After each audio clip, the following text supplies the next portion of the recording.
ಅದೇ ಶ್ರೀನಿವಾಸ ಎಷ್ಟೇ ಸೂತ್ರಪ್ಪ.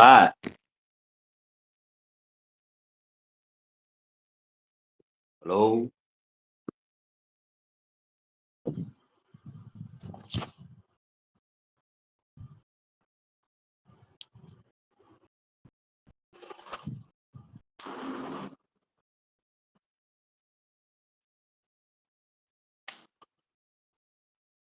ಬಿಲ್ಲ ಮಾನ್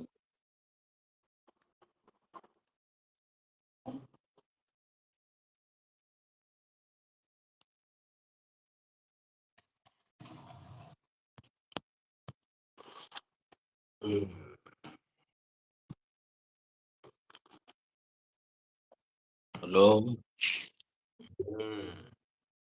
ಎಷ್ಟನೇ ಸೂತ್ರ ಅಂದ? ಇರು ನೋಡಿ ಹೇಳ್ತಾನೆ ಅಂದಲ್ಲ. ನೀ ಒಂದುವೇ ಅಲ್ಲ.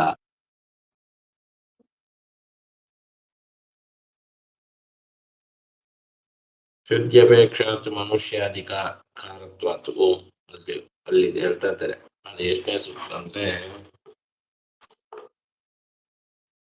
ಮೊದಲನೇ ಅಧ್ಯಾಯ 3ನೇ ಪಾದ 25ನೇ ಸೂತ್ರ. ಓಕೆ. ಯಾವ್ದಾದ್ರು ಕ್ಲಾಸಿಗೆ ಬಂದ್ರೆ ಇಂತ. ಹೌದು.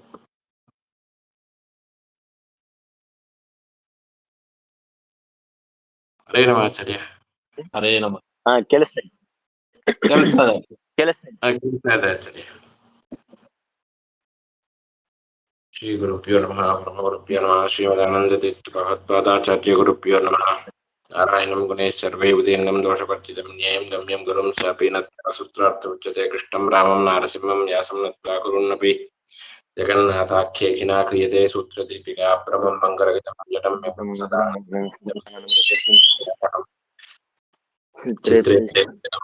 ವಾಕ್ಯೈರ್ಮಾಣೇನ ಖಂಡಿತೆ ಗುರುಭಾಂ ಮಿಂಜಯಂತಿ ಭಾತೃಶ್ರೀ ಜಯತೀರ್ಥವಾ ಕಲ್ಪಿತಕಲ್ಪೋऽಯಂ ಪ್ರತ್ಯರ್ಥಿಗಜಕೇಸರಿ ವ್ಯಾಸತೀರ್ಥಗುರುರ್ಭೂಯಾದಸ್ಮದಿಷ್ಟಾರ್ಥಸಿದ್ಧಿः ಮುಕೋ ಯತ್ಪ್ರಸಾದೇನ ಮುಕುಂದಶಯನಾಯತೆ ರಾಜರಾಜಾಯತೆ ರಿಕ್ತಃ ರಾಘವೇಂದ್ರಂ ತಮಾಶ್ರಯೇ ವಿದ್ಯಾಪೀಠವಿಧಾತಾರಂ ವಿದ್ಯಾವಾರಿಧಿಚಂದಿರಂ ವಿದ್ಯಾರ್ಥಿವತ್ಸಲಂ वन्दे महामहिमसद्गुरुं आपादमौक्त्यन्तं गुणामाकृतिं स्वरेतेन विज्ञापनश्यन्ति चिन्तमनोरथाः.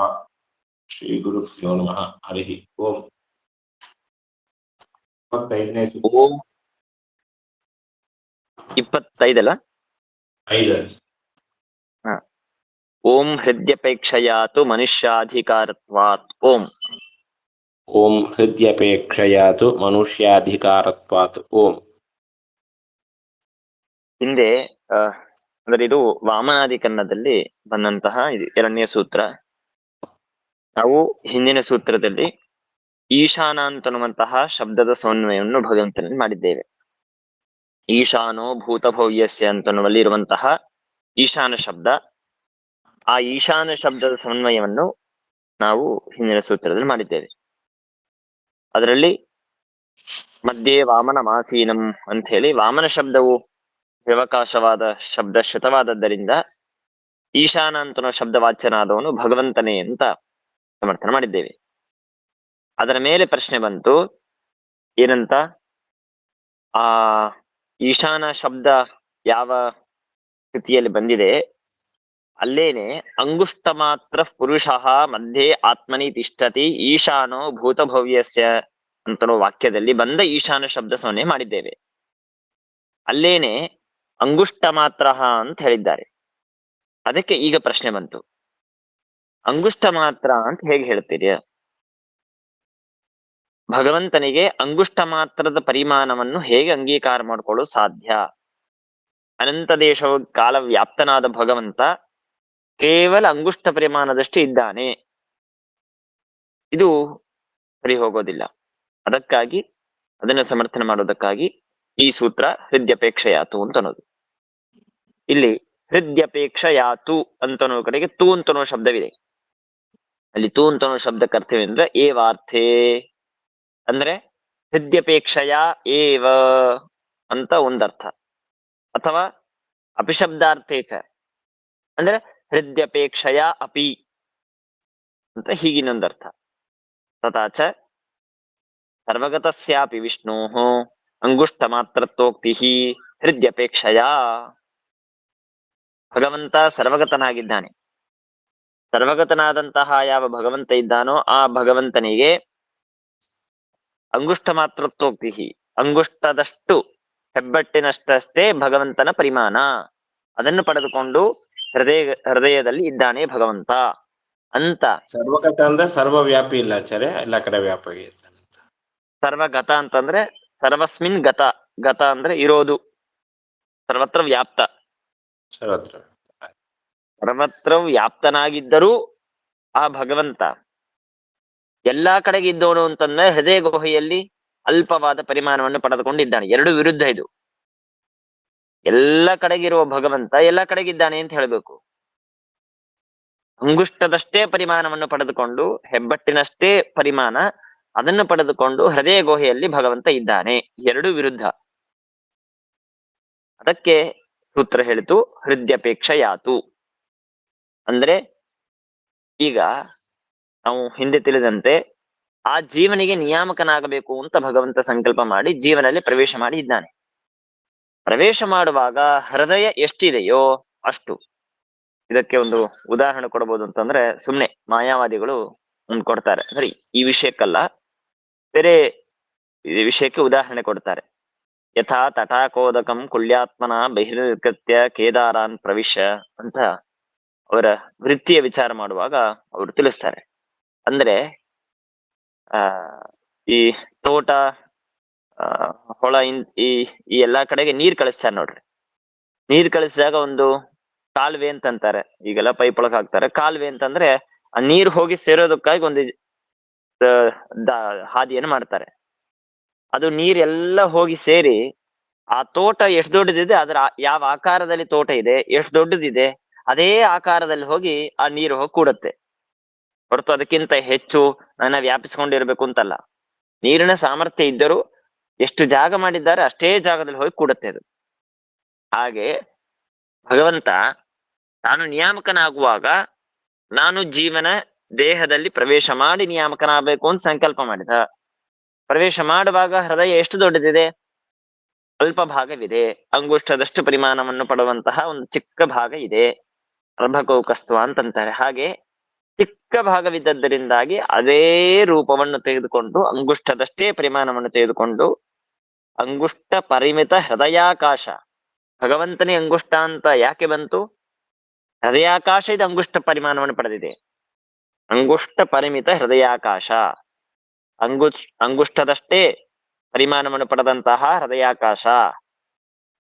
ಆ ಹೃದಯಾಕಾಶದಲ್ಲಿ ಭಗವಂತ ಇದ್ದಾನೆ ಅಂತನ್ನುವ ಅಭಿಪ್ರಾಯದಿಂದ ಭಗವಂತನ ಪರಿಮಾಣ ಅಂಗುಷ್ಟದಷ್ಟು ಅಂತ ಹೀಗೆ ಹೇಳಿದ್ದಾರೆ. ಹಾಗಾದ್ರೆ ನತಾವತ ವಿಷ್ಣೋ ಪರಿಚ್ಛಿನ್ನತ್ವಂ ಜ್ಞೇಯಂ. ಓ ಏನೇ ಇರ್ಲಿ, ಹೃದಯಾಕಾಶ ಅಂಗುಷ್ಟ ಪರಿಮಾಣದಷ್ಟಿದೆ, ಅದರಲ್ಲಿರುವ ಭಗವಂತನು ಅಂಗುಷ್ಟ ಪರಿಮಾಣ ಅಂತಾಯ್ತು. ಹಾಗಾದ್ರೆ ಅಂಗುಷ್ಟದಷ್ಟೇ ಪರಿಮಾಣವನ್ನು ಪಡೆದಿದ್ದಾನೆ ಭಗವಂತ ಅಂತ ಹೇಳೋದಾದ್ರೆ ನಮ್ಮಂತೆ ಭಗವಂತನು ಪರಿಚ್ಛಿನ್ನ. ಪರಿಚ್ಛಿನ್ನ ಅಪರಿಚ್ಛಿನ್ನ ಅಂದ್ರೆ ಹಿಂದೆ ಕೇಳಿದ್ದೆ. ಅಪರಿಚ್ಛಿನ್ನ ಅಂತಂದ್ರೆ ಅನಂತ ದೇಶದಲ್ಲಿರೋದು ಅಪರಿಚ್ಛಿನ್ನ. ಆಕಾಶ ಇವೆಲ್ಲವೂ ಅಪರಿಚ್ಛಿನ್ನ. ಪರಿಚ್ಛೇದ ಪರಿಚ್ಛೇದ ಅಂದ್ರೆ ಸುಮ್ನೆ ಕನ್ನಡದಲ್ಲಿ ಹೇಳಬೇಕು ಅಂದ್ರೆ ಸೀಮೆ ಯಾವುದಕ್ಕಿದೆಯೋ ಅದು ಪರಿಚ್ಛಿನ್ನ, ಯಾವುದಕ್ಕೆ ಸೀಮೆಯೇ ಇಲ್ಲವೋ ಅದು ಅಪರಿಚ್ಛಿನ್ನ. ಅದರಲ್ಲಿ ದೇಶತಃ ಪರಿಚ್ಛಿನ್ನ, ಕಾಲತಃ ಪರಿಚ್ಛಿನ್ನ ಇತ್ಯಾದಿಯಾಗಿ ಬೇರೆ ವಿಚಾರ. ಹಾಗೆ ಭಗವಂತನಿಗೆ ಅಲ್ಪವಾದ ಜಾಗದಲ್ಲಿ ಇದ್ದದ್ದಕ್ಕಾಗಿ ಭಗವಂತನು ಪರಿಚ್ಛಿನ್ನ ಅಂತ ಹೇಳ್ಬೇಕಾ ಅಂತಂದ್ರೆ ನತಾವತಾ ವಿಷ್ಣು ಪರಿಚ್ಛಿನ್ನತ್ವಂ. ಇಷ್ಟು ಹೇಳಿದ ಮಾತ್ರಕ್ಕೆ ಸರ್ವಥಾ ಭಗವಂತನಿಗೆ ಪರಿಚ್ಛಿನ್ನತ್ವ ಇಲ್ಲ, ಸರ್ವಥಾ ಇಲ್ಲ. ಇದಕ್ಕೆ ರಾಯರು ಒಂದು ರೀತಿಯಾಗಿ ಉತ್ತರ ಕೊಡ್ತಾರೆ. ಏನಂದ್ರೆ ಹೃದಯ ಇದು ಪರಿಚ್ಛಿನ್ನವಾಗಿದೆ. ನಮ್ಮ ಹೃದಯ ಗುಹೆ ಏನಿದಲ್ವಾ ಇದು ಪರಿಚ್ಛಿನ್ನವಾಗಿದೆ. ಆ ಹೃದಯದಲ್ಲಿ ಭಗವಂತ ಇದ್ದಾನೆ ಅಂತ ಅನ್ನೋ ಕಾರಣಕ್ಕಾಗಿ ಔಪಚಾರಿಕವಾಗಿ ಭಗವಂತನಿಗೂ ಪರಿಚ್ಛಿನ್ನ ಅಂತ ವ್ಯವಹಾರ ಮಾಡ್ಕೊಳ್ಳಿ. ಆದ್ರೆ ಮುಖ್ಯವಾಗಿ ಭಗವಂತನಲ್ಲಿ ಪರಿಚ್ಛಿನ್ನತ್ವ ಇಲ್ಲ, ಮುಖ್ಯವಾಗಿ ಭಗವಂತನಲ್ಲಿ ಅಪರಿಚ್ಛಿನ್ನತ್ವವೇ ಇದೆ. ಆದರೆ ಔಪಚಾರಿಕವಾಗಿ ಅಲ್ಪವಾದ ದೇಶದಲ್ಲಿ ಇದ್ದದ್ದರಿಂದಾಗಿ ಅವನು ಅಲ್ಪ ಅಂತ ಹೀಗೆ ಔಪಚಾರಿಕವಾದ ವ್ಯವಹಾರ. ಉದಾಹರಣೆಗೆ ಕೃಷ್ಣಂ ವಸ್ತ್ರಂ ಅಂತ ನಾನಂತೇನೆ, ಅದು ಔಪಚಾರಿಕ ಪ್ರಯೋಗ. ಅಂದ್ರೆ ಕಪ್ಪು ಬಟ್ಟೆ ಅಂತಂದೆ, ಬಟ್ಟೆ ಕಪ್ಪು ಇಲ್ಲ, ಬಟ್ಟೆ ಬೆಳ್ಳಗೆ ಇದೆ, ಬಟ್ಟೆಯ ಸ್ವಭಾವ ಶ್ವೇತ ಬೆಳ್ಳಗಿದೆ, ಅದರ ಮೇಲೆ ನಾನು ಕೆಸರು ಹಚ್ಚಿದ್ದೇನೆ, ಕೆಸರು ಇತ್ಯಾದಿ ಏನೋ ಒಂದು ಕಪ್ಪು ಪದಾರ್ಥ ಹಚ್ಚಿದ್ದೇನೆ, ಅದಕ್ಕಾಗಿ ನನಗೆ ಪ್ರತೀತಿ ಬರುವಾಗ ಕೃಷ್ಣಂ ವಸ್ತ್ರಂ ಅಂತ ಜ್ಞಾನ ಬಂದ್ಬಿಡುತ್ತೆ. ಆದರೆ ಬಟ್ಟೆ ಬಟ್ಟೆ ಕೃಷ್ಣ ಅಲ್ಲ, ಮತ್ತೆ ಕೃಷ್ಣಂ ವಸ್ತ್ರಂ ಅಂತ ಕರಿತೇವಲ್ವ ನಾವು ಅಂತಂದ್ರೆ ಔಪಚಾರಿಕವಾಗಿ ಕರೆಯೋದು.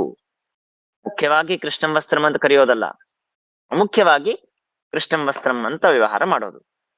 ಹಾಗೆ ಭಗವಂತ ಪರಿಚ್ಛಿನ್ನ ಅಲ್ಲ, ಭಗವಂತ ಅಪರಿಚ್ಛಿನ್ನವೇ, ಆದರೆ ಪರಿಚ್ಛಿನ್ನವಾದ ಹೃದಯದಲ್ಲಿ ಇದ್ದಾನೆ ಅಂತ ಅನ್ನೋ ಕಾರಣಕ್ಕಾಗಿ ಅವನಿಗೂ ಪರಿಚ್ಛಿನ್ನ ಅಂತ ವ್ಯವಹಾರ ಮಾಡೋದು.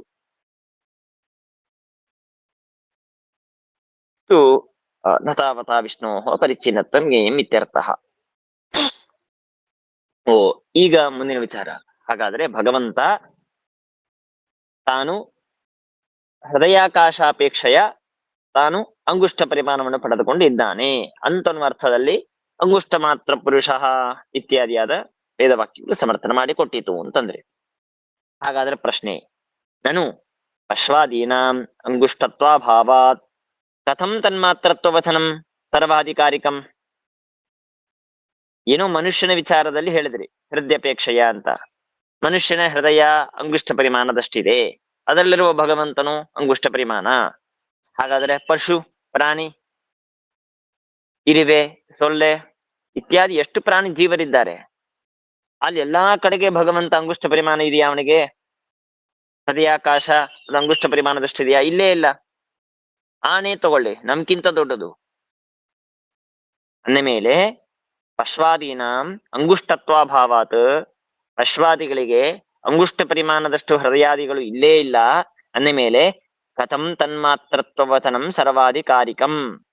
ತನ್ಮಾತ್ರತ್ವವಚನಂ ಅಂದ್ರೆ ಅಂಗುಷ್ಟದಷ್ಟು ಪರಿಮಾಣವನ್ನು ಪಡೆದುಕೊಂಡು ಪ್ರತಿಯೊಬ್ಬ ಜೀವರ ಹೃದಯದಲ್ಲಿ ಭಗವಂತ ಇದ್ದಾನೆ ಎಂದು ಕಥಂ, ಹೇಗೆ ಹೇಳೋದು?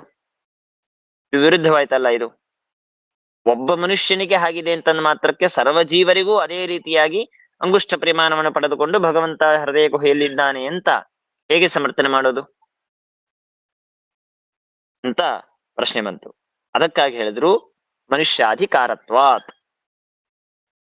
ನಾವು ಸದ್ಯಪೇಕ್ಷೆಯ ಅಂತ ಹೇಳೋದು ಸರ್ವಾಧಿಕಾರಿಕವಾಗಿ ಸರ್ವಜೀವ ಸಾಧಾರಣ್ಯನ್ ಹೇಳೋದಲ್ಲ. ಮನುಷ್ಯಾಧಿಕಾರತ್ವಾತ್ ಹೃದಯಪೇಕ್ಷೆಯ ಏನು? ತಥಾಚ ಈತದ್ ವಿದ್ಯೋಪಾಸನಸ್ಯ ಮನುಷ್ಯಾಧಿಕಾರಿತ್ವಾತ್. ಅಂದ್ರೆ ಈ ಏನು ದಹರ ವಿದ್ಯೋಪಾಸನೆ ಏನ್ ನಾವು ಹಿಂದೆ ವಿಚಾರ ಮಾಡಿದ್ದೇವೆ, ಹಾಗೂ ಈ ಏನು ಹೃದಯ ಗುಹೆಯಲ್ಲಿ ಭಗವಂತ ಅಂಗುಷ್ಟ ಮಾತ್ರ ಪರಿಮಾಣವನ್ನು ಪಡೆದುಕೊಂಡಿದ್ದಾನೆ ಎನ್ನುವಂತಹ ಏನು ವಿದ್ಯೆಯನ್ನು ಉಪದೇಶ ಮಾಡಿದ್ದೇವೆ, ಆ ವಿದ್ಯೋಪಾಸನೆ ಇದು ಮನುಷ್ಯಾಧಿಕಾರತ್ವಾತ್. ಅದು ಮನುಷ್ಯಾಧಿಕಾರಿಕ, ಕೇವಲ ಸರ್ವಜೀವಾಧಿಕಾರಿಕವಲ್ಲ, ಅದು ಕೇವಲ ಮನುಷ್ಯಾಧಿಕಾರಿಕವಾಗಿ ನಾವು ಹೇಳ್ತಾ ಇದ್ದಿದ್ದು. ಯಾಕೆ ಹಾಗಾದ್ರೆ ಕೇವಲ ಅಧಿಕಾರಿಕವಾಗಿ ಹೇಳೋದಾದ್ರೆ ಉಳಿದ ಜೀವರಿಗೆ ಬೇಡವಾದು, ಅಥವಾ ಉಳಿದ ಜೀವರಲ್ಲಿ ಭಗವಂತ ಇಲ್ಲ ಅಂತ ಅರ್ಥವಾ? ಅಂದ್ರೆ ಅದಕ್ಕೆ ಹೇಳಿದ್ರು ಹಾಗಲ್ಲ. ತಾನ್ ಪ್ರತಿ ಏತದ್ವಿದ್ಯಾ ಪ್ರವೃತ್ತಿ ಸಂಭವಾತ್. ತಾನ್ ಪ್ರತಿ ಏತದ್ವಿದ್ಯಾ ಪ್ರವೃತ್ತಿ. ತಾನ್ ಪ್ರತಿ ಅಂತಂದ್ರೆ ಯಾವ ಮನುಷ್ಯ ಇದ್ದಾನೋ ಅಂತಹ ಮನುಷ್ಯನನ್ನು ಕುರಿತು ಈ ವಿದ್ಯೆ ಇದು ಪ್ರವೃತ್ತವಾಗಿದೆ. ನಾವು ಪಶ್ವಾದಿಗಳಿಗೂ ಅಂಗುಷ್ಟ ಮಾತ್ರ ಪರಿಮಾಣವಿದೆ ಅಂತ ನಾವು ಹೇಳಿಲ್ಲ. ಈ ವಿದ್ಯೆ ಮನುಷ್ಯರನ್ನು ಕುರಿತು ಪ್ರವೃತ್ತವಾಗಿದೆ. ಮನುಷ್ಯ ತಾನು ಯಾವ ರೀತಿಯಾಗಿ ಸಾಧನೆ ಮಾಡಿಕೊಳ್ಳಬೇಕು ಅಂತ ಹೇಳುವಾಗ ಅವನಿಗಾಗಿ ಉಪದೇಶ ಮಾಡಿದಂತಹ ವಿದ್ಯೆ. ಅದಕ್ಕೆ ಹೇಳೋದು ಪಶ್ವಾದಿಗಳಿಗೆ, ಕೋತಿ ಮುಂತಾದಿಗಳಿಗೆ ಸಾಧನೆ ಇರೋದಿಲ್ಲ. ಜೀವ ಇದ್ದೇ ಇರ್ತಾನೆ, ಅದರಲ್ಲಿ ಭಗವಂತ ಇದ್ದೇ ಇರ್ತಾನೆ. ಆದ್ರೆ ಸಾಧನೆ ಶರೀರ ಅಂತ ಹೇಳೋದು ಮನುಷ್ಯ ಶರೀರವೇ. ಶರೀರ ಮಾಧ್ಯಮ ಕಲು ಧರ್ಮ ಸಾಧನಂ. ಶರೀರವೇ ನಮಗೆ ಧರ್ಮಕ್ಕೆ ಸಾಧನ. ಈ ವಿದ್ಯೆ ಉಪಾಸನೆ ಮಾಡುವುದಕ್ಕೆ ಅಧಿಕಾರಿಗಳು ಮನುಷ್ಯರು. ಅಂದ ಮೇಲೆ ಏತದ್ ವಿದ್ಯಾ ಪ್ರವೃತ್ತಿ, ಈ ಭಗವಂತ ಹೃದಯ ಗುಹಾವಾಸಿಯಾಗಿದ್ದಾನೆ, ಹೃತ್ಪದ್ಮಸ್ಥನಾಗಿದ್ದಾನೆ ಎನ್ನುವಂತಹ ಏನೊಂದು ವಿದ್ಯೆ ಇದೆ, ಅಂತಹ ಭಗವಂತನ ರೂಪ ಚಿಂತನೆ ಮಾಡಬೇಕು ಇತ್ಯಾದಿ ರೂಪ ಚಿಂತನೆ ಏನು ವಿದ್ಯೆ ಇದೆ, ಇದು ಏತದ್ವಿದ್ಯಾ ಪ್ರವೃತ್ತಿ. ಅಂದ್ರೆ ಮನುಷ್ಯರನ್ನು ಉದ್ದೇಶಿಸಿಕೊಂಡು ಮನುಷ್ಯರಿಗಾಗಿ ಪ್ರವೃತ್ತವಾಗಿದೆ. ಸೊ ಮನುಷ್ಯರಿಗಾಗಿ ಪ್ರವೃತ್ತವಾಗಿದೆ ಅಂತಂದ್ಮೇಲೆ ಆ ಮನುಷ್ಯರಿಗೆ ಏನಿದೆಯೋ ಅದನ್ನು ಹೇಳಬೇಕು. ಆ ಅಪೇಕ್ಷೆಯಿಂದಾಗಿ ಅಂಗುಷ್ಟ ಮಾತ್ರ ಪುರುಷ ಎಂಬುದಾಗಿ ಮನುಷ್ಯನ ಹೃದಯ, ಆ ಮನುಷ್ಯನ ಹೃದಯದಲ್ಲಿ ಇರುವಂತಹ ಅಂಗುಷ್ಟ ಪರಿಮಾಣದಷ್ಟು ಪರಿಮಾಣವನ್ನು ಪಡೆದುಕೊಂಡಿರುವ ಭಗವಂತ ಅಂತ ನಾವು ಆ ವಿಚಾರವನ್ನು ಮಾಡಿದ್ದೇವೆ ಹೊರತು ಪಶ್ವಾದಿಗಳನ್ನು ತೆಗೆದುಕೊಂಡು ವಿಚಾರ ಮಾಡಿಲ್ಲ. ಇದರರ್ಥ ಪಶ್ವಾದಿಗಳಲ್ಲಿ ಪಶ್ವಾದಿ ಅಂದ್ರೆ ಪಶು ಪ್ರಾಣಿ ಇತ್ಯಾದಿಗಳು, ಇದರರ್ಥ ಅದರಲ್ಲಿ ಭಗವಂತ ಇಲ್ಲ ಅಂತ ಅರ್ಥ ಅಲ್ಲ. ಅಲ್ಲೂ ಇದ್ದಾನೆ, ಅಲ್ಲೂ ನಿಯಾಮಕನಾಗಿದ್ದಾನೆ. ಆದ್ರೆ ಈಗ ಅದು ಪ್ರಸಕ್ತವಲ್ಲ. ಈಗ ಬೇಕಾದದ್ದು ಮನುಷ್ಯರಿಗಾಗಿ ವಿಧಾನ ಮಾಡ್ತಾ ಇರೋದು, ಅದಕ್ಕಾಗಿ ಅದನ್ನು ಮಾತ್ರ ಹೇಳಿದ್ದೇವೆ. ಪಶ್ವಾದೀನ ಅಂಗುಷ್ಟತ್ವಾಭಾವೇಪಿ ಅದೋಷಃ ಇತಿ ಭಾವಃ. ಪಶ್ವಾದಿಗಳಿಗೆ ಅಂಗುಷ್ಟ ಮಾತ್ರತ್ವ ಇಲ್ಲ ಅಂದ್ರೂ ಚಿಂತೆ ಇಲ್ಲ, ನಾವು ಅದನ್ನು ಹೇಳೇ ಇಲ್ಲ, ನಾವು ಅದರ ವಿಚಾರವನ್ನು ಮಾಡೇ ಇಲ್ಲ, ಈಗ ಬೇಕಾಗೇ ಇಲ್ಲ, ನಾವು ಕೇವಲ ಮನುಷ್ಯರ ವಿಚಾರ ಮಾಡಿದ್ದೇವೆ ಅಂತ ಇಷ್ಟು ಈ ಹೃದಯಪೇಕ್ಷೆಯಾತು ಅಂತನ್ನುವ ವಾಮನಾಧಿಕರಣದ ದ್ವಿತೀಯ ಸೂತ್ರದ ವಿಚಾರ ಮಾಡಿದ್ರು. ಇನ್ನ ಮುಂದಿಂದು ದೇವತಾಧಿಕರಣ ಅಂತ ಅಧಿಕರಣ. ಓಂ ತದುಪರ್ಯಪಿ ಬಾದರಾಯನ ಸಂಭವಾತ್. ಓಂ ಓಂ ತದುಪರ್ಯಪಿ ಬಾದರಾಯನ ಸಂಭವಾತ್. ಓಂ ಇಲ್ಲಿ ಏನ್ ಮಾಡ್ತಾರೆ ಅಂತಂದ್ರೆ, ದೇವತೆಗಳಿಗೆ ಅಧಿಕಾರ ಇದೆಯೋ ಇಲ್ಲವೋ ಅಂದ್ರೆ ಪ್ರಸಂಗ ಏನ್ ಬಂತಂದ್ರೆ, ಹಿಂದೆ ಹೇಳಿದ್ರೆ ಮನುಷ್ಯಾಧಿಕಾರತ್ವಾತ್ ಅಂದ್ರೆ ಭಗವಂತನ ಉಪಾಸನೆ ಮಾಡೋದಕ್ಕೆ ಮನುಷ್ಯರಿಗೆ ಅಧಿಕಾರವಿದೆ, ಅವರನ್ನು ಇಟ್ಟುಕೊಂಡು ಹೇಳಿದ್ದು ಅಂತ ಹೇಳುವ. ಹಾಗಾದ್ರೆ ದೇವತೆಗಳಿಗಿಲ್ಲವಾ ಈ ವಿದ್ಯೋಪಾಸನೆಗಳಲ್ಲಿ? ಅಶ್ವಾದಿಗಳಿಗೆ ಇಲ್ಲ, ಬೇಡ ಬಿಡಿ. ಮನುಷ್ಯಾಧಿಕಾರತ್ವಾತ್ ಅಂತೇಳಿ ಮನುಷ್ಯರಿಗೆ ಮಾತ್ರ ಇದೆ ಅಂತ ಹೇಳೋದಾದ್ರೆ, ಹಾಗಾದ್ರೆ ದೇವತೆಗಳಿಗೆ ಇಲ್ಲ ಅಂತ ಅರ್ಥವನ್ನು ಮಾಡ್ಕೊಳ್ಬೇಕಾ ಅಥವಾ ಇದೆ ಅಂತ ಅರ್ಥ ಮಾಡ್ಕೊಳ್ಬೇಕಾ? ಅದನ್ನು ಪ್ರಸಂಗ ಬಂದಿದೆ ಈಗ. ಯಾರಿಗೆ ಭಗವಂತನ ವಿದ್ಯೋಪಾಸನೆಯನ್ನು ಮಾಡೋದಕ್ಕೆ ಅಧಿಕಾರವಿದೆ, ಯಾರಿಗೆ ಇಲ್ಲ ಅಂತ ಈ ಪ್ರಸಂಗ ಬಂದದಕ್ಕಾಗಿ ದೇವತೆಗಳಿಗೂ ಅಧಿಕಾರ ಇದ್ದೇ ಇದೆ. ಅದನ್ನು ದೇವತಾ ಅಂತಂದ್ರೆ ದೇವತಾ ಪದವಿಯನ್ನು ಹೊಂದಿದವರು, ಸಾಧನೆಯನ್ನು ಮಾಡಿ ಬ್ರಹ್ಮಾದಿ ಪ್ರತಿಯೊಬ್ಬ ದೇವತೆಗಳು ತಮ್ಮ ತಮ್ಮ ಸ್ಥಾನವನ್ನು, ಇಂದ್ರ ಪದವಿಯನ್ನು ಹೊಂದೋದು, ಬ್ರಹ್ಮದೇವರು ಬ್ರಹ್ಮ ಪದವಿಯನ್ನು ಹೊಂದೋದು, ಹೀಗೆ ಒಬ್ಬೊಬ್ಬ ದೇವತೆಗಳು ತಮ್ಮ ತಮ್ಮ ಸಾಧನೆಯಿಂದಾಗಿ ತಾವು ದೇವತಾ ಪದ ಪ್ರಾಪ್ತಿ ಹೊಂದಿದ ಮೇಲೆ ಅವ್ರಿಗೆ ಮುಂದೆ ಮೊದಲಿಗೆ ಮನುಷ್ಯರಾಗಿದ್ದಾಗ ಅವರಿಗೆ ಅಧಿಕಾರ ಇದ್ದೇ ಇತ್ತು. ಯಾಕೆ? ಹೃದಯಪೇಕ್ಷೆ ಆತು ಮನುಷ್ಯಾಧಿಕಾರತ್ವ, ತೊಂದರೆ ಇಲ್ಲ. ಅವರೇ ದೇವತಾ ಪದವಿಯನ್ನು ಹೊಂದಿದ ಮೇಲೆ ಅಧಿಕಾರ ಇದೆಯೋ ಇಲ್ಲವೋ? ಇದ್ದೇ ಇದೆ ಅಂತ ಸಮರ್ಥನೆ ಮಾಡೋದಕ್ಕಾಗಿ ಈ ತದುಪರ್ಯಪಿ ಬಾದರಾಯಣ ಸಂಭವಾತ್ ಅಂತನ್ನುವಂತಹ ಸೂತ್ರ. ಏನು ತದುಪರ್ಯಪಿ? ತದುಪರ್ಯಪಿ ಅಂತಂದ್ರೆ ತತ್ ಉಪರಿ ತದುಪರಿ. ತತ್ ಅಂದ್ರೆ ತಸ್ಯ ಅಂತ ಷಷ್ಠಿ ವಿಭಕ್ತಿಯನ್ನ ಇಟ್ಕೊಳ್ಳೋದು. ತಸ್ಯ ಉಪರಿ ಅಂತೂ ನಾವು ವಾಕ್ಯದ ಯೋಜನೆಯನ್ನು ಮಾಡ್ಕೊಳ್ಬೇಕು. ಅಂದ್ರೆ ತಸ್ಯ ಅಂದ್ರೆ ಅರ್ಥವೇನು? ನಾವು ಹಿಂದೆ ಎಲ್ಲ ಪಾಠದಲ್ಲಿ ವಿಚಾರ ಮಾಡಿದ್ದೇವೆ. ತತ್ಶಬ್ದ ಇದು ಹಿಂದೆ ಏನನ್ನು ಹೇಳಿದ್ದಾರೆ ಅದನ್ನು ತಿಳಿದುಕೊಳ್ಳಬೇಕು. ಹಿಂದೆ ಯಾರನ್ನು ಹೇಳಿದ್ದಾರೆ? ಸೂತ್ರದಲ್ಲಿ ಮನುಷ್ಯರನ್ನು ಹೇಳಿದ್ದಾರೆ. ಅಂದ್ರೆ ಹಾಗಾಗಿ ತಸ್ಯ ಉಪರಿ ಅಂತಂದ್ರೆ ಮನುಷ್ಯನಿಗಿಂತಲೂ ಮೇಲೆ ಇರೋರು ಯಾರು? ದೇವತೆಗಳು. ಅದನ್ನೇ ದೇವತ್ವ ಯೋಗ್ಯ ಮನುಷ್ಯಾನಾಂ ನ ಕೇವಲಂ ಮನುಷ್ಯತ್ವ ದಶಾಯಾಂ ಕಿಂತು ದೇವಾದಿತ್ವ ಪ್ರಾಪ್ತ್ಯನಂತರಮಪಿ ವೇದ ವಿದ್ಯಾಧಿಕಾರ ಅಸ್ತಿ. ಏನು? ಮೊದಲಿಗೆ ನಾನು ಆ ಶಬ್ದ ಅರ್ಥ ಮುಗಿಸ್ಬಿಡ್ತೇನೆ. ತದುಪರಿ ಅಂತ ಅನ್ನೋದಕ್ಕೆ ತಸ್ಯ ಉಪರಿ ತದುಪರಿ. ತಸ್ಯ ಉಪರಿ ಅಂತಂದ್ರೆ ಮನುಷ್ಯನಿಗಿಂತ ಉಪರಿ ಅಂತ ಅನ್ನೋ ಶಬ್ದಕ್ಕೆ ಮೇಲೆ ಅಂತ ಅರ್ಥ. ಅಂದ್ರೆ ಮಮ್ಮ ಪುಸ್ತಕಂ ಕುತ್ರ ಅಸ್ತಿ? ಉಪರಿ ಅಸ್ತಿ ಅಂತ ನಾನಂತೇನೆ. ಅಂದ್ರೆ ನನ್ನ ಪುಸ್ತಕ ಎಲ್ಲಿದೆ? ಮೇಲಿದೆ ಅಂತನ್ನುವಾಗ ಉಪರಿ ಅಂತ ಶಬ್ದ ಪ್ರಯೋಗ ಮಾಡ್ತೇವೆ. ಹಾಗೆ ತಸ್ಯ ಉಪರಿ ಯಾವ ಮನುಷ್ಯ ಇದ್ದಾನೋ ಮನುಷ್ಯನಿಗಿಂತಲೂ ಉಪರಿ ಮೇಲಿರೋರು ಯಾರು? ದೇವತೆಗಳು. ಅವರು ಮೊದಲೇ ಮನುಷ್ಯರಾಗಿದ್ದರು. ಅವರು ವಿದ್ಯಾ, ಅವರ ಕರ್ಮ ಇವುಗಳಿಂದಾಗಿ ಅವರು ಮನುಷ್ಯತ್ವದಿಂದಾಗಿ ದೇವತ್ವವನ್ನು, ದೇವತಾ ಪದವಿಯನ್ನು ಹೊಂದಿದ್ದಾರೆ. ಹಾಗಾದ್ರೆ ತದುಪರ್ಯಪಿ ಅಂತನೋ ಶಬ್ದಕ್ಕೆ ಅರ್ಥವೇನು? ದೇವತೆಗಳಿಗೂ ಕೂಡ. ಅಂತೇವಲ್ಲ, ರಾಮೋಪಿ ಕೃಷ್ಣೋಪಿ, ಕೃಷ್ಣನಿಗೂ ರಾಮನಿಗೂ ಅಂತಂತೇವಲ್ಲ, ಹಾಗೆ ತದುಪರ್ಯಪಿ ಅಂದ್ರೆ ಮನುಷ್ಯತ್ವವನ್ನು ಕಳೆದುಕೊಂಡು ದೇವತ್ವವನ್ನು, ದೇವತಾ ಪದವಿಯನ್ನು ಹೊಂದಿದಂತಹ ದೇವತೆಗಳಿಗೂ ಕೂಡ ಅಂತ ಇಷ್ಟರ್ಥ ಬರುತ್ತೆ. ಶಬ್ದಾರ್ಥ ಇಲ್ಲಿ ತಾತ್ಪರ್ಯವನ್ನು ಬರೆದಿದ್ದಾರೆ. ದೇವತ್ವ ತದುಪರ್ಯಪಿ ಅಂತ ಅನ್ನೋದಕ್ಕೆ ಶಬ್ದಾರ್ಥ ಗೊತ್ತಾಯ್ತಲ್ಲ. ಈಗ ಇಲ್ಲಿ ತಾತ್ಪರ್ಯವನ್ನು ಇಲ್ಲಿ ಹೇಳ್ತಾ ಇದ್ದಾರೆ. ದೇವತ್ವ ಯೋಗ್ಯ ಮನುಷ್ಯಾನಾಂ ನ ಕೇವಲಂ ಮನುಷ್ಯತ್ವ ದಶಾಯಾಂ. ದೇವತ್ವ ಯೋಗ್ಯರಾದ ಮನುಷ್ಯರು ಅಂದ್ರೆ ಮುಂದೆ ದೇವತಾ ಪದವಿಗೆ ಹೋಗುವಂತಹ ಮನುಷ್ಯರು. ಇನ್ನೊಂದು ಕೆಲವು ಕಲ್ಪವಾದ ಮೇಲೆ ಒಬ್ಬ ಮನುಷ್ಯ ತಾನು ದೇವತೆ ಆಗ್ತಾನೆ. ಅಂತಹ ದೇವತ್ವ ಪದವಿಗೆ ಯೋಗ್ಯನಾದಂತಹ ಯಾವ ಮನುಷ್ಯ ಇದ್ದಾನೋ, ಅಂದ್ರೆ ಈಗ ಮನುಷ್ಯನಾಗಿ ಇರುವಾಗ, ಕೇವಲ ಮನುಷ್ಯತ್ವ ದಶಾಯಾಮ್, ಹೀಗೆ ಮನುಷ್ಯನಾಗಿ ಇರುವಾಗ ಅವನಿಗೆ ವಿದ್ಯೋಪಾಸನೆಗೆ ಅಧಿಕಾರ ಅಂತ ಅಷ್ಟೇ ತಿಳ್ಕೊಳ್ಬೇಡಿ. ನ ಕೇವಲಂ ಹಾಗಾದ್ರೆ ಮತ್ತೇನು? ಕಿಂತು ದೇವಾದಿತ್ವ ಪ್ರಾಪ್ತ್ಯನಂತರಮಪಿ ಅಂದ್ರೆ ದೇವಾದಿತ್ವ, ಅವರಿಗೆ ದೇವತಾ ಪದವಿ ಹೊಂದಿದ ಮೇಲೂ ಕೂಡ, ಮನುಷ್ಯರಾಗಿದ್ದಾಗ ವಿದ್ಯೋಪಾಸನೆಗೆ ಅಧಿಕಾರವಿದ್ದಂತೆ ಅವರೇ ತಾವು ದೇವತಾ ಪದವಿಯನ್ನು ಹೊಂದಿದ ಮೇಲೂ ಕೂಡ ಅವರಿಗೆ ತದುಪರ್ಯಪಿ ಅಧಿಕಾರ ಅಸ್ತಿ ಅಂತ ಇಲ್ಲಿ ಸೂತ್ರದಲ್ಲಿ ಶಬ್ದವಿಲ್ಲ, ಸಿದ್ಧ. ಇದು ಹಿಂದೆ ಅಧಿಕಾರದ ವಿಚಾರವನ್ನೇ ಮಾಡಿದ್ದೇವೆ ನಾವು. ಅದಕ್ಕಾಗಿ ಅದನ್ನು ಇಟ್ಕೊಂಡು ವೇದ ವಿದ್ಯಾಧಿಕಾರ ಅಸ್ತಿ, ಅವರಿಗೂ ವೇದ ವಿದ್ಯೆಯಲ್ಲಿ ಅಧಿಕಾರವಿದ್ದೇ ಇದೆ. ಮನುಷ್ಯರಿಗಿದ್ದಂತೆ ದೇವತೆಗಳಿಗೂ ಇದೆ. ಕುತಃ ಯಾಕೆ? ಈಗ ಮನುಷ್ಯರಿಗೆ ವಿದ್ಯಾಧಿಕಾರ ಬೇಕು.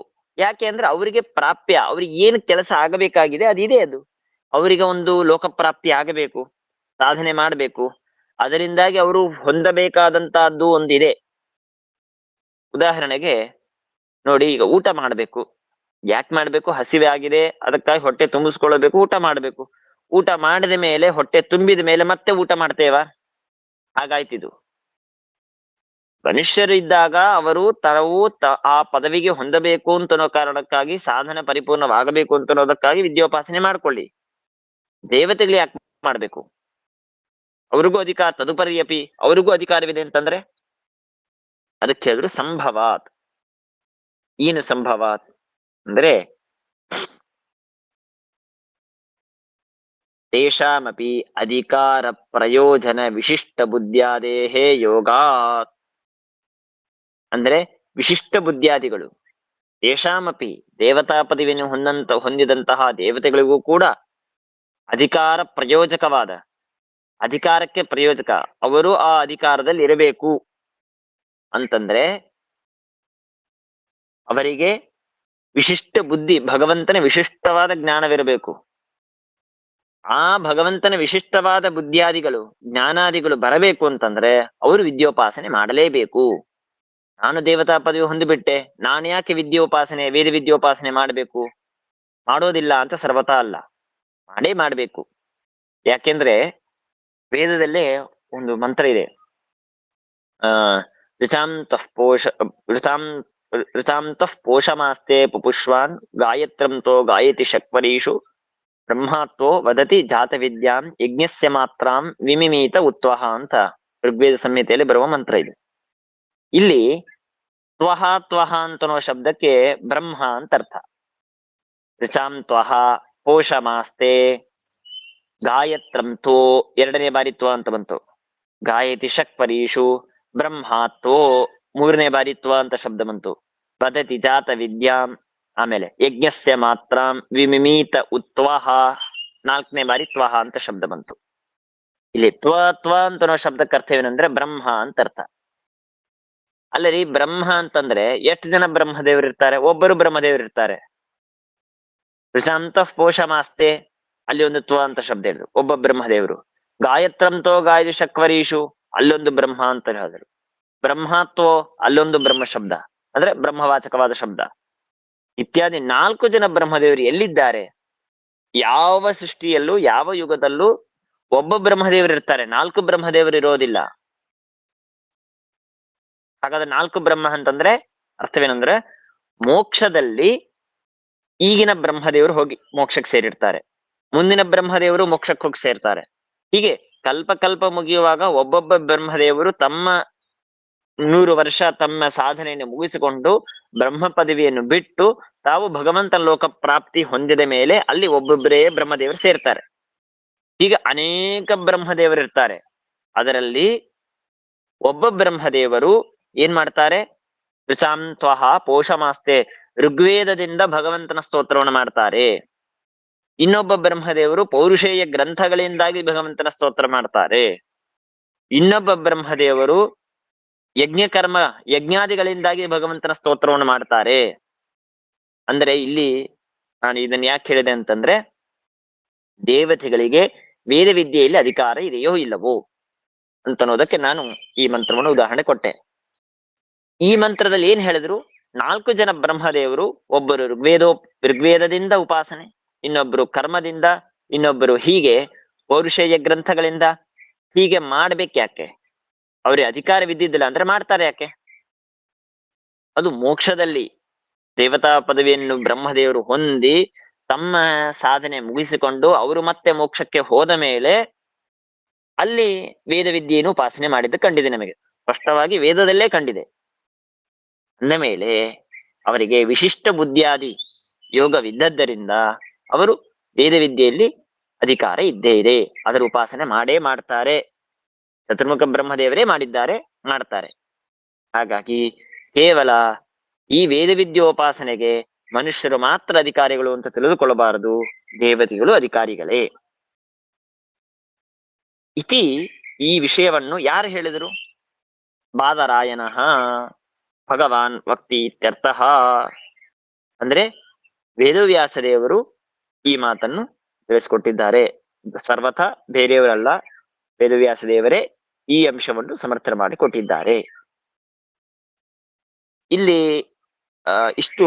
ಹಾಗಾದ್ರೆ ನಮಗೆ ಇಲ್ಲಿ ಸಮರ್ಥನೆ ಮಾಡಿದ ವಿಷಯ ಇಷ್ಟೇ. ಮನುಷ್ಯರಿಗಷ್ಟೇ ವೇದ ವಿದ್ಯೋಪಾಸನೆಯ ಅಧಿಕಾರವಿದೆ ಅಂತ ಹೇಳಬೇಡಿ. ದೇವತೆಗಳಿಗೂ ದೇವತಾ ಪದವಿಯನ್ನು ಹೊಂದಿದ ಮೇಲೂ ಅವರಿಗೂ ವಿಶಿಷ್ಟ ಬುದ್ಧಿಯಾದಿ ಯೋಗವಿದ್ದದ್ದರಿಂದ ಅವರು ವೇದ ವಿದ್ಯೋಪಾಸನೆಯನ್ನು ಮಾಡಲೇಬೇಕು, ಮಾಡೇ ಮಾಡ್ತಾರೆ. ಕೇವಲ ಮನುಷ್ಯರಿಗೆ ಅಷ್ಟೇ ಇದೆ ಅಂತ ತಿಳಿದುಕೊಳ್ಳಬೇಡಿ. ಯದ್ಯಪಿ ಹಿಂದಿನ ಸೂತ್ರದಲ್ಲಿ ಹೃದಯಪೇಕ್ಷೆಯಾತು ಮನುಷ್ಯಾಧಿಕಾರತ್ವಾತ್ ಅಂತ ಹೇಳಿದ್ದರೂ ದೇವತೆಗಳಿಗೂ ಅಧಿಕಾರ ಉಂಟು. ಇದನ್ನು ವೇದವ್ಯಾಸ ದೇವರು ಹೇಳಿದ್ದಾರೆ. ಇಷ್ಟು ಸಮರ್ಥನೆ ಮಾಡಿದ ವಿಷಯ. ಇಲ್ಲಿ ನಾವು ಶಬ್ದ ವಿಚಾರ ಮಾಡೋದಾದ್ರೆ ತದುಪರ್ಯಪಿ ಅಂತ ಯಾಕೆ ಹೇಳಿದ್ರು? ತದುಪರ್ಯಪಿ ಅಂತ ಶಬ್ದಕ್ಕೆ ಅರ್ಥವೇನು? ದೇವತೆಗಳಿಗೂ ಕೂಡ, ದೇವತಾ ಪದವಿಯನ್ನು ಹೊಂದಿದ ಮೇಲೂ ಕೂಡ ಅಂತ ದೇವತೆಗಳು ಅಂತ ಅರ್ಥ ಮಾಡಿದ್ರು. ದೇವಾನಾಮಪಿ, ಸ್ಪಷ್ಟವಾದ ಶಬ್ದ ನೋಡಿದ ಕೂಡಲೇ ಅರ್ಥವಾಗತ್ತೆ ನಮಗೆ. ದೇವಾನಾಮಪಿ ಅಂದ್ರೆ ದೇವತೆಗಳಿಗೂ ಕೂಡ ಅಂತ ಪ್ರಸಿದ್ಧವಾದ ಸ್ಪಷ್ಟವಾದ ದೇವತೆಗಳನ್ನು ಹೇಳಿಕೊಡುವ ಶಬ್ದವಿರುವಾಗ ಅದನ್ನು ಬಿಟ್ಟು ತದುಪರ್ಯಪಿ ಅಂತನೋ ಶಬ್ದವನ್ನು ಯಾಕೆ ಹೇಳಬೇಕು?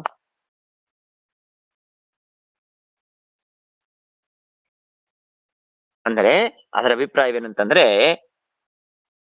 ದೇವತಾ ಪದವಿ ಅಂತನೋದು ಮೊದಲಿಂದ ಇರೋದಿಲ್ಲ. ಮೊದಲಿಂದ ತಾನು ಮನುಷ್ಯನಾಗಿರ್ತಾನೆ. ಆ ಪದವಿಗೆ ಯೋಗ್ಯರಾದಂತಹ ಜೀವರಾಗಿದ್ದರೆ ಅವರು ಸಾಧನೆಯನ್ನು ಮಾಡಿ ಮಾಡಿ ಮಾಡಿ ಅವರು ಆ ಪದವಿಯನ್ನು ಹೊಂದುತ್ತಾರೆ. ಸಾಧಿತ್ವಾದಿನ ಆ ಪದವಿಯನ್ನು ಹೊಂದಿದ ಮೇಲೆ ಅವರು ಅಲ್ಲೂ ಇದ್ದು ತಾವು ಸಾಧನೆಯನ್ನು ಮಾಡಿಕೊಂಡು ಮೋಕ್ಷಾಪೇಕ್ಷೆಗಳಾಗಿ ಭಗವಂತನ ಲೋಕವನ್ನು ಹೊಂದಬೇಕು ಅಂತ ಅನ್ನೋದಕ್ಕಾಗಿ ತದು ಉಪರಿ, ತಸ್ಯ ಉಪರಿ, ಅವರಿಗಿಂತ ಮೇಲೆ ಬಂದು ನಿಂತು ಸಾಧನೆಯನ್ನು ಮಾಡಿಕೊಂಡು ಹೀಗೆ ಭಗವಂತನ ಲೋಕವಾದ ಮೋಕ್ಷಕ್ಕಾಗಿ ತಾವು ಸಾಧನೆಯನ್ನು ಮಾಡ್ತಾರೆ ಇತ್ಯಾದಿ ಅಂಶಗಳನ್ನು ಸೂಚನೆ ಮಾಡುವುದಕ್ಕಾಗಿ ದೇವಾನಾಮಪಿ ಅಂತ ಶಬ್ದ ಹೇಳದೇನೆ ತದುಪರಿಯಪಿ ಅಂತ ಶಬ್ದದಿಂದ ಇಷ್ಟು ಅರ್ಥವನ್ನು ಸೂಚನೆ ಮಾಡ್ತಾರೆ. ಆಮೇಲೆ ತದುಪರಿ ಅಪಿ ಅಂತ ಅನ್ನೋ ಕಡೆಗೆ ಅಪಿ ಶಬ್ದವಿದೆ.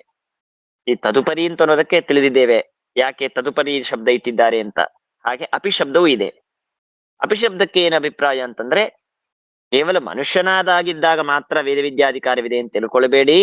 ದೇವಾನಾಮಪಿ ದೇವತೆಗಳಿಗೂ ಇದೆ, ಕೇವಲ ಮನುಷ್ಯರಿಗೆ ಮಾತ್ರ ಇಲ್ಲ ಅಂತ ಈ ಅಂಶವನ್ನು ಸೂಚನೆ ಮಾಡೋದಕ್ಕಾಗಿ ಅಪಿ ಶಬ್ದವನ್ನು ಇಟ್ಟಿದ್ದಾರೆ.